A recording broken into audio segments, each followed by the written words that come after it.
Sir okay. ఇప్పుడు మనకి జూమ్లో మల్యాద్రి గారు జిల్లా రిటైర్డ్ జడ్జి గారు జాయిన్ అవుతున్నారు. బీసీలు చేస్తున్న పోరాటానికి అదొక్కటే ముగింపు అనే దాని మీద పి శివశంకర్ గారు అందించిన చైతన్యానికి మీరు విన్నారు కదా ఇప్పటిదాకా. మీ నేపథ్యం ఏంటి సార్ శివశంకర్ గారి ఎడల?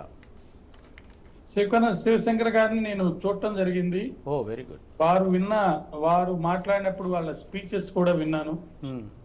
ఆయన హైకోర్టు న్యాయమూర్తిగా ఉన్నప్పుడు నాకు తెలియదు, కానీ ఆయన లా మినిస్టర్గా చేసినప్పుడు, తర్వాత రాజకీయ నాయకుడిగా ఉండగా కూడా నేను చూడటం జరిగింది. వాళ్ళ అబ్బాయి ఢిల్లీలో సుధీర్ గారు చదివారు, అప్పుడు నేను ఢిల్లీలో జరగటం జరిగింది.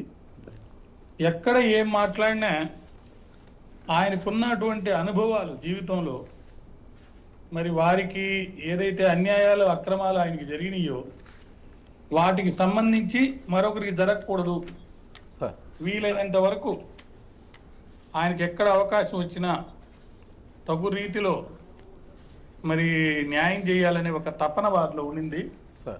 అంతేకాకుండా ఆయనకు ఒక ఇందిరాగాంధీ గారి దగ్గర నుంచి వచ్చిన ఫోన్ కాల్ తోటి 1977 ఏప్రిల్ నెలలో ఆయనలో దాగి ఉన్నటువంటి అంతర్గతమైనటువంటి స్కిల్స్ అన్ని కూడా ఏకకులాధిపత్య రుగ్మతని రూపమాపేందుకోసం ఓ మంచి అవకాశం రావడం, దాన్ని సద్వినియోగం చేసుకోవడం కూడా జరిగింది. బలహీన వర్గాలకి అన్యాయం జరగకుండా నిరోధించే ప్రక్రియ అమల్లోకి రావాలనేది ఆయన తపన. అన్ని రాష్ట్రాల్లో ఇలాగే జరుగుతుంది. నా ఫైల్ కూడా, ఆయన ఫైల్ కూడా అలాగే 2-3 సార్లు వెళ్ళడం, ఆఖరికి ఓబుల్ రెడ్డి గారి సహాయంతో ఆయన చెప్పి నేను పంపిస్తున్నాను, నువ్వు నా మాట తప్పకుండా ఒప్పుకోవాలని చెప్పి ఒత్తిడి చేసి ఆ ప్రధాన న్యాయమూర్తి గారు పంపించిన ఫైల్ తర్వాతనే ఆయన యొక్క మరి సిఫార్సు ఒప్పుకొని ఆయన్ని మన న్యాయమూర్తిగా, హైకోర్టు న్యాయమూర్తిగా పెట్టడం జరిగింది. అప్పటి నుంచి ఒక దృఢ నిర్ణయం తీసుకొని మంచి ప్రతిభా సామర్థ్యం కలిగిన ఏ బలహీన వర్గాల వ్యక్తి ఎక్కడ ఇబ్బంది పడుతున్నాడు, అతనికి న్యాయ వ్యవస్థలో సముచితమైనటువంటి పదవి కానీ గౌరవం కానీ దక్కలేదు అనుకున్నప్పుడు, కుల రాజకీయాల కారణంగా ఆయనకి దక్కాల్సినటువంటి పదవులు కానీ, అంటే ఏ వ్యక్తికైనా సరే పొందలేకపోతారో అలాంటి వాళ్ళకి బాసటగా నిలబడాలనేది ఆయన యొక్క తపన. అదే విధంగా చేశారు. ఇక్కడ ఒక మంచి ఏంటంటే ఆయనకున్న ఎక్స్పీరియన్స్ లో ఆయన పడ్డ కష్టాలు ఆయనకి రాజ్యాంగ స్ఫూర్తిని మరి సమాజంలో వ్యవస్థల్లో లేదు. కేవలం రాజ్యాంగంలో మనం రాసుకున్నాము, కానీ విప్లవాత్మకమైన సంస్కరణలు జరగాలి. అవి జరిగితే తప్ప ఈ కులాల ఆధిపత్యంలో కొంతమంది చేతుల్లోనే ఈ యొక్క న్యాయ వ్యవస్థలో అధికారం, అంటే న్యాయమూర్తులు కానీ పబ్లిక్ ప్రాసిక్యూటర్స్ కానీ అన్ని పోస్టుల్లో కూడా వేరే వాళ్ళకి దొరుకుతుంది, సామాజిక న్యాయం జరగడం లేదు. కాబట్టి ఆయన యొక్క ముఖ్యమైనటువంటి ఉద్దేశాలు కానీ పోరాటాలు కానీ ఒకటి ఏంటంటే ప్రతిభ ఆధారంగా న్యాయమూర్తులు నియమించాలి. వాళ్ళని స్వరాష్ట్రాల్లో కాకుండా ఇతర రాష్ట్రాలు నియమించాలి. అంకుల్ జడ్జి, అంకుల్ అనే పదం లేకుండా, అంటే ఇప్పుడు ఇక్కడ మనతో ప్రాక్టీస్ చేసిన ఆయన ఇక్కడ జడ్జిగా ఉంటే ఆయన యొక్క సహచరులు కానీ లేకపోతే స్నేహితులు కానీ ఇంట్రెస్టెడ్ పర్సన్స్ అక్కడ ఉన్నప్పుడు కొన్ని నిర్ణయాలు తీసుకోవాల్సి వచ్చినప్పుడు కొన్ని ఇబ్బందులు జరుగుతుంటాయి అన్నమాట. అంటే ఆ ఇబ్బందులు లేకుండా ఉండాలంటే ఇక్కడ వాళ్ళని వేరే రాష్ట్రం, ఇప్పుడు 1/3 జడ్జెస్ మారుస్తున్నారా అని అంటున్నారు. ఆయన కోరుకుంది ఏంటంటే అందరూ ఎవరిని అపాయింట్ చేసినా వాళ్ళని వేరే రాష్ట్రానికి పంపించాలి, అక్కడ పనిచేయాలి. అదే విధంగా సామాజిక న్యాయం చుట్టూ ఆయన యొక్క ప్రసంగాలు కానీ ఆయన యొక్క పనులు కానీ ఉండేవి. ముఖ్యంగా న్యాయ వ్యవస్థలో అనేక సంస్కరణలు తేవడానికి ఆయన చాలా పాటుపడ్డారు.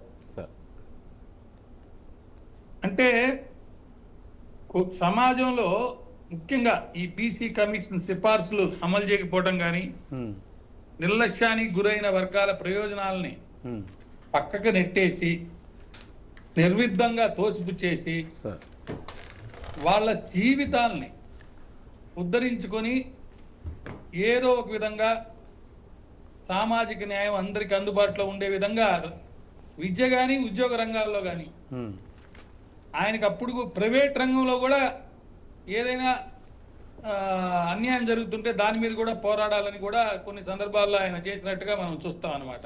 అవును ఇంకొక విషయం ఏంటంటే ఇందిరాగాంధీ గారి కేసు ఆయన వాదించటం, అవును అక్కడి నుంచి ఆయన వెనుగు తిరిగి చూసుకోవాల్సిన అవసరం లేకుండా పోయింది. అవును అంటే 1977 నుంచి దేశంలో జరిగిన అన్ని చట్టసభల ఎన్నికల్లోనూ ఉమ్, కాంగ్రెస్ పార్టీ అంతకుముందు కానీ తర్వాత కానీ మనం చూసుకుంటే సార్ సుమారు 40% ఓట్లే వచ్చినాయి వాళ్ళకి.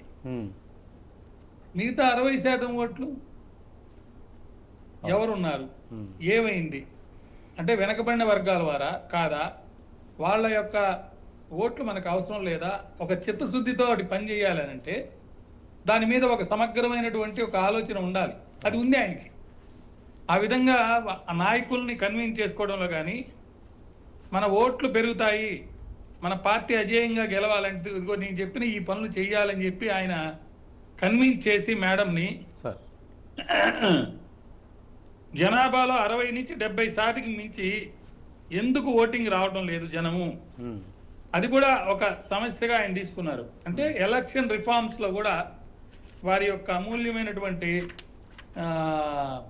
కోఆపరేషన్ కానీ నిర్ణయాత్మకమైన శక్తి కానీ జోడు చేసుకొని ఉమ్, వ్యవస్థలో అనేక మార్పులు తీసుకొచ్చారు. అంటే న్యాయ వ్యవస్థలో మార్పులు, ఎలక్షన్స్ లో మార్పు ఈ బలహీన వర్గాలు కుల మత జాతి భేదాలతోటి పక్కకు నెట్టిపోయిన వర్గాలన్నింటినీ కూడా కలుపుకొని పోవడానికి ఆయన ఎంతో విధంగా ఇచ్చేశారన్నమాట. ఉమ్, 1980 నుంచి 89 వరకు ఒక కమిటీ వేస్తే పివి నరసింహరావు గారే చైర్మన్. అవును సార్ ఈయన ఎన్నిసార్లు అభ్యర్థించినా కానీ ఆయన పివి గారి నిర్ణయం కాదు కదా, ఒక్కసారి కూడా కమిటీ సమావేశాన్ని ఆయన ఏర్పాటు చేయలేదంట.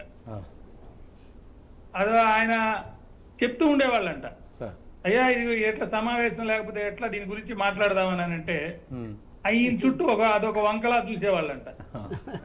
అంటే నిర్ణయాత్మకమైన విషయాల్లో సార్ వేరే కులస్తులు గనక పైన ఉంటే ఉమ్, అంటే నిర్ణయాత్మకమైన శక్తి వాళ్ళకుంటే ఉమ్, ఎలా నెట్టివేయబడతారు ఉమ్, అనేది ఆయన చెప్పడం జరిగింది. అవును ఈయన ఎంత పోరాడినా ఉమ్, నిర్ణయాత్మక శక్తిలో అంటే చైర్మన్ గా ఉన్న పివి నరసింహరావు గారు కానీ ఇంకా అనేక సందర్భాల్లో ఇతరులు కానీ ఉమ్, ఒక నిర్ణయం అనేది తీసుకోకుండా ఉండటం అనేది సార్ ఈయనలో ఒక బాధ. ఉమ్, అరే ఇలా అయితే ఎట్లా, ఉమ్, పెద్దందారుల చేతిలో అణిచివేయబడితే ఉమ్, మరి నాలాగే నేను ఎట్లా అనుభవించానో అందరూ అలాగే చేస్తే ఇంకా వ్యవస్థలో మార్పులు ఎలా వస్తాయి.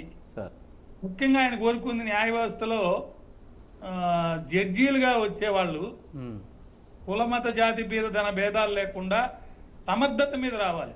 ఎస్ చాలా మంది ఆయన్ని కుల ప్రాతిపదిక మీద వాళ్ళని తీసుకోవాలనే ఒక వాదనలో ఉన్నట్టుగా ఆయన్ని చిత్రీకరించారు, కానీ అది వాస్తవం కాదు.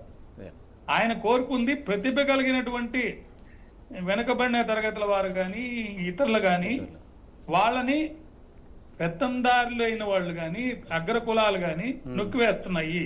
సార్ ఎక్కువ ప్రధాన న్యాయమూర్తి పోస్టులన్నీ కూడా ఎక్కువ కాలం అవును ఇతరులకు వచ్చినాయి. కానీ ఆయన పేరేంటి పున్నయ్య గారు ఒకరు, కుమరయ్య గారు ఒకరు. కుమరయ్య పున్నయ్య గారేమో ఒక హైకోర్టు జడ్జి గానే రిటైర్ అయిపోయారు. సార్ కుమరయ్య గారేమో చాలా తక్కువ కాలం అవును ఆయన మరణ ప్రధాన న్యాయమూర్తిగా చేయడం జరిగింది. అవును అంటే తర్వాత కొంతమంది ఇతర కులాలకి చెందినటువంటి అగ్ర కులాలు కాకుండా ఇతర కులాలకు చెందిన వాళ్ళ న్యాయమూర్తులు, ప్రధాన న్యాయమూర్తులు కూడా వచ్చారు. అవును కొంత మార్పులు ఇప్పుడు వచ్చినాయి. కానీ సార్ ఆయన కోరుకున్న విధంగా ఉమ్, ఆయన ఏ విధంగా హయ్యెస్ట్ పొజిషన్ లో ప్రతిభ గల వాళ్ళు ఉండాలి అనే పోరాటం ఒకటి ఉందే, సార్ ఆ పోరాటం ఇంకా చెప్పబడిపోలేదు, కొనసాగుతూనే ఉంది. ఎస్ ఖచ్చితంగా ఆయన అనుకున్నటువంటి ఆశయాలు, ఆయన ఏదైతే సాధన చేశారో ఆ సాధన పక్కకు పోకుండా మనందరం కొనసాగించే నిర్మాణాత్మకమైన ఒక శక్తి ఇప్పుడు వ్యవస్థలో బాధలతో ఉన్న వాళ్ళల్లో ఉంది. ఉంది. ఖచ్చితంగా పెత్తందారుల చేతుల్లో అణిచివేత గురి కాకుండా సార్ తప్పకుండా ఆయన అనుకున్న విధంగా విజయాలు సాధించి మంచి సాధనతోటి, అంటే ఈ పోరాటం అని నేను చెప్పమను, అంటే పోరాటం ఇల్లీగల్ పోరాటాలు కాకుండా, ఎస్ అయ్యా ఇదిగో న్యాయబద్ధం. మాకు సమర్థత ఉంది, మా ఫైల్ మీరు పంపించేటప్పుడు కొన్నిసార్లు ఏమవుతుందంటే, ఈయన కూడా అదే జరిగింది. ఈయన ఫైల్ వెళ్ళేటప్పుడు ఈయనకంటే 2 నెలలు పెద్దగా ఉన్న ఒక ఆయన ఫైల్ కూడా ఉండింది. ఆయన ముందు పెడితే ఈయన లాస్ట్ లో 2 నెలలే ఆయన ముఖ్య ప్రధాన న్యాయమూర్తిగా ఉంటారు. కాబట్టి ఆయన రెడ్డి గారిని అడిగింది, అయ్యా ఫైల్ పెట్టేటప్పుడు మీరు ఏదో వెళ్ళమంటున్నారు, నన్ను బాగానే ఉంది, నేను జడ్జిగా వెళ్తాను, కానీ నా పేరు కొంచెం ముందు పెట్టి, నా సీనియారిటీ నేను 2 సార్లు 3 సార్లు నన్ను పోనీయకుండా చేశారు కాబట్టి ఖచ్చితంగా నా పేరు ముందుండాలి అనే విధంగా కూడా ఆయన చెప్పడం జరిగింది. కొన్ని సందర్భాలు ఎలా ఉంటాయంటే, మనం అడక్కపోతే మనకు ఎంటైటిల్మెంట్ అయింది కూడా పెట్టరు. అంటే నేను ఎందుకు చెప్తున్నానంటే, ఈయనలో ఉన్న గొప్ప గుణం ఏంటంటే, సందర్భం వచ్చినప్పుడు తనకి సంబంధించి కానీ ఇతరులకు సంబంధించింది కానీ ఆ అభ్యర్థన చేసే విషయంలో కానీ గట్టిగా నొక్కి పట్టి చివరి దాకా దాన్ని తీసుకెళ్ళి ఏదో ఒక విధంగా ఖచ్చితంగా దాని అనుకున్నది సాధించడంలో ఆయన కృతకృత్యులయ్యారు. అదేవిధంగా వాళ్ళ సతీమణి గారు, ఆయన ఇప్పుడు ముందు మాట్లాడిన వారు విజయనగరం గురించి చెప్పడం జరిగింది. అక్కడ వీణలకు ప్రసిద్ధి అన్నమాట. ఆ విజయనగరంలో ఒక సందర్భంలో ఒక వీణని మేము ఒక న్యాయమూర్తి గారికి, ఈయన తాలూకు బంధువు అయిన న్యాయమూర్తి గారికి తీసుకుపోయి ఇచ్చినప్పుడు ఈ విషయాలన్నీ చెప్పడం జరిగింది అనమాట. ఈ విషయాలన్నీ చెప్పినప్పుడు మాకు అర్థమైంది ఏంటంటే, కళాత్మకంగా కూడా వాళ్ళ సతీమణి కానీ వాళ్ళ బంధువులు కానీ కళాత్మకంగా కానీ సామాజికంగా కానీ వాళ్ళ యొక్క సేవలు, స్కిల్స్ వాడి సముచితమైన రీతిలో సహాయ సహకారాలు అందించి అందరినీ ముందుకు తీసుకెళ్లారు, ఒక్క కులానికి సంబంధించి అని కాకుండా. అందువల్ల దాన్ని ఇది గొప్ప విషయము, దాన్ని నేను శ్లాఘిస్తున్నాను. ఇలాంటి వాళ్ళు గురుతుల్యంగా భావించి చాలా మంది, ఎక్కువ మంది, ముఖ్యంగా న్యాయ వ్యవస్థలో ఒక మంచి తీర్పులు కూడా అటువంటి వాళ్ళ ద్వారా కనుక వస్తే బాధపడ్డవాడే ఖచ్చితంగా న్యాయం అందరికీ చేస్తారు. నాకు ఈ అవకాశం ఇచ్చారు, నాకు మీ అందరికి కూడా ప్రత్యేక కృతజ్ఞతలు తెలియజేస్తాను. మళ్ళీ మీ దగ్గరకు వస్తాం, మీరు ఉండండి. ఇప్పుడు పూర్ణచంద్ర గారు సార్ పూర్ణచంద్ర గారు సార్ న్యాయ వ్యవస్థలో కానీ రిజర్వేషన్ వ్యవస్థలో కానీ శివశంకర్ గారు ఒక అధ్యయనాన్ని కొనసాగించారు సార్. అంటే దీని పట్ల ఇప్పుడు న్యాయ వ్యవస్థ ఇప్పుడున్న పరిస్థితులకు అప్పుడున్న పరిస్థితులకు కంపారిజన్ ఏంటి సార్? ఇప్పుడు చిత్రమైన విషయం ఏంటంటే, ఆ రోజుల్లోనే శివశంకర్ గారు ఎంత పోరాటం చేశారో, న్యాయ వ్యవస్థలో జరుగుతున్నటువంటి మరి ఏవైతే పరిణామాలు ఉన్నాయో వాటిని మార్చాలని చెప్పి ఎంత ప్రయత్నించారో, దాని ఫలాలు ఇప్పుడు మనం అనుకున్నంతగా లేవు. 2, వారిలాగా న్యాయ వ్యవస్థలో పోరాడే వాళ్ళు కూడా కనపడట్ల. ఇప్పుడు ఆ రోజుల్లోనే ఆయన పోరాటం అనేది చాలా గొప్ప విషయం. ఆ రోజుల్లో మొత్తం అంతా లొంగిపోయి ప్రవర్తించే రోజుల్లో మీరు ఆయన చీఫ్ జస్టిస్ ఎవరైతే పింగ్లే జగన్మోహన్ రెడ్డి గారు ఉన్నారో, ఆయన ఏ వయసులో 42 ఏళ్ళ వయసులోనే ఆయన జడ్జి అయితే, ఈయన్ని